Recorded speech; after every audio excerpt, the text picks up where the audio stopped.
So when they're doing the transplantation on people they say are brain dead, They're never all going alive. they're all alive and Yes. completely recoverable. They're all alive. You cannot.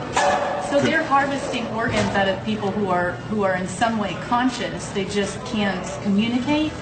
Well, When they consciousness, feel pain, consciousness and pain. I encourage you to sharpen your mind so that you stay focused on one issue or the other. sure. Okay, and consciousness is important, but it's one thing not to demonstrate consciousness, and then we use words like unconscious. But unconscious does not mean that there's no consciousness. It just means that we do not observe consciousness, and there's a difference. So, It's like subjective right, observation. and whether a person shows consciousness or not does not indicate whether they're alive or dead. Gotcha. That's See, interesting. and you use consciousness, and what else did you use? Pain, that they Oh, feel pain. pain when, Yeah, when they see, take the organs out. Pain is one of those things that's real, and we should pay attention to it. But pain is the way that the body knows that something's wrong, and it's the way that healing is initiated. Now, we live in a world where no one should have any pain. Well, there are some sayings: "No pain, no gain." Right. And every. Pain-free is not exactly a good thing. In fact of the matter is, it's a bad thing. So focus on pain. Now, here's what happens.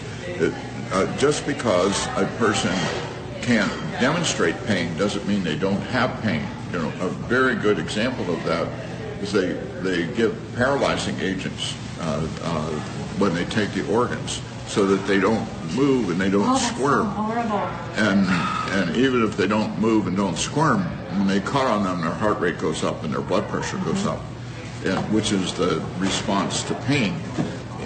But they can't demonstrate that they have pain. Because they're paralyzed. They've medically They're paralyzed, paralyzed them. yeah. So they can't respond by... Right. Oh, that's horrible. Horrible, horrible. And it gets really bad if you pay attention to it. So, in any event, they invented brain death mainly to get organs, but then also so they don't waste money on treating people who aren't ever going to get a job, who are just going to live and not die. And so, you see, what brain death is, it's primarily a way to get organs. No, it's no different than what they did in Germany. It's exactly what they did in That's what I Germany. was saying. It's exactly what they did in Germany.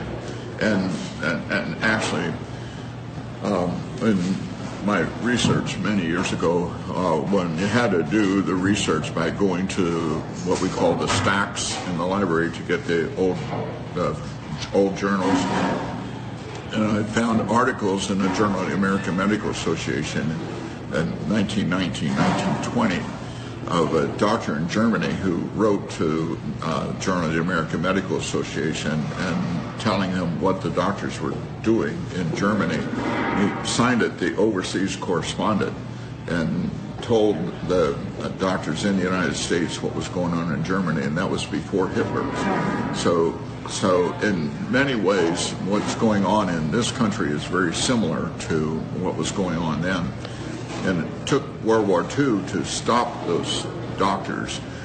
But then what happened was that their records all went to the Russians.